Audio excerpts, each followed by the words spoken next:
Anne Romanoff, j'ai toujours rêvé de faire ça et je vais le faire aujourd'hui. Anne Romanoff, Ben H a quelque chose à vous dire. Et prévenez Patrick Cohen, ça va être long. 833 émissions, 752 chroniques, 347 portraits de personnalités, dont 14 Miss France, 3 vedettes de films X et une seule Denise Bombardier. Ces chiffres sont énormes, mais ils en cachent bien d'autres. 2368 blagues de cul, 1476 références à ma bite. Pendant près de 5 ans, j'ai parlé 984 fois de ma copine. Et ma copine, c'est en réalité 18 filles différentes qui se sont succédées sur toute la période. Merci donc à Léa, Laura, Raphaël, Camille, Sarah, Émilie, Clotilde, Louise, Jenna, Sophie et les 8 autres dont j'ai oublié le prénom. Jean-Marc. Égaré sans doute avec le souvenir flou d'un coït bien décevant. Dédicace à toi qui m'écoute et que j'appelle encore avec tendresse l'étoile de mer de Levallois-Perret. Mon drame, parmi les 18 copines, on n'y trouve ni les 14 Miss France, ni les 3 vedettes de X, ni même la fille aînée de ma patronne que j'aurais pourtant adoré finir par appeler belle maman. Possible. 3 constats s'imposent alors en préambule de ce tout dernier papier de l'histoire. Premièrement, il faudrait peut-être que je stabilise ma vie sentimentale. Deuxièmement, il faudrait que j'arrête de faire référence à la fille de ma patronne, surtout si je veux être appelé un jour à ses côtés, sur une autre antenne, à la télé, voire au cinéma, qui sait. On dit souvent qu'il ne faut pas insulter l'avenir, on le dit moins souvent, mais il ne faut pas non plus essayer de pécho la fille de l'avenir. Et enfin, troisièmement, il me manque donc une seule personnalité pour terminer mon album Panini du petit chroniqueur radio. Elle est aujourd'hui en face de moi, ce n'est plus la patronne, mais l'invitée. Ce n'est plus la figure tutélaire de ma liberté d'expression, mais la cible de ma toute dernière diatribe. Anne Romanoff, bonjour. Non, non, non, non, non, rassurez-vous, chère Anne, je ne vous ferai pas l'affront de tenter de vous séduire ce midi. Je sais que je suis bloqué dans la friend zone depuis déjà bien des années.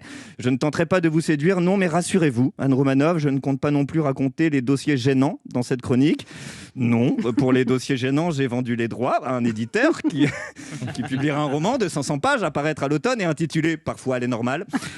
Mais alors, si je ne fais pas, pour conclure cette aventure, l'une de mes chroniques séduction, si je ne révèle pas les coulisses sordides de ce grand bazar, que dire ce midi de Madame Romanoff, ma patronne? Et si je retire cette fausse pudeur imposée par le micro, que dire ce midi de Anne, mon amie?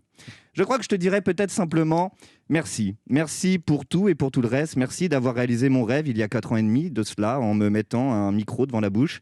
Merci d'avoir mis le petit apprenti clown qui jouait sous les yeux de 8 personnes les grands soirs, sous les oreilles de dizaines de milliers d'auditeurs chaque midi. C'était par un jour de printemps du mois d'avril 2017. Toi, Anne Romanoff, tu étais la grande dame inaccessible que je voyais chez Drucker le dimanche. Moi, je m'appelais encore Julien et j'étais ce spectateur travaillant en 35 heures à la Banque de France pour payer mon loyer, mes spectacles et l'addition lors de mes rendez-vous Tinder concluants. Biberonné à tes sketchs, j'en ai envoyé des maquettes. J'en ai passé des essais pour pouvoir enfin accéder à l'audition suprême.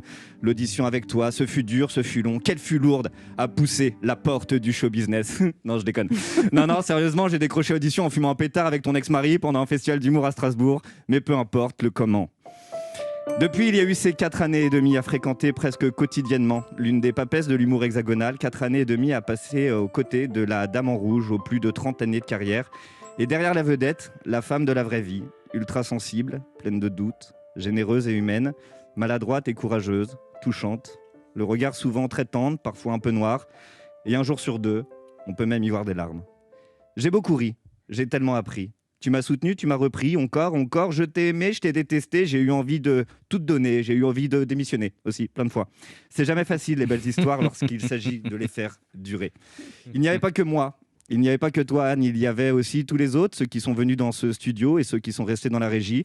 Une petite famille qui, comme son nom l'indique, faisait du bien. Et à l'heure où on se dit... Voilà, c'est fini. J'ai aussi envie de te dire à bientôt, Anne Romanoff. La fin d'une aventure, c'est juste le début de plein d'autres. Et si j'ai pris l'habitude de conclure en remerciant l'invité de m'avoir écouté, ce midi, c'est ma dernière. Anne Romanoff, merci de m'avoir laissé parler. Oh là là.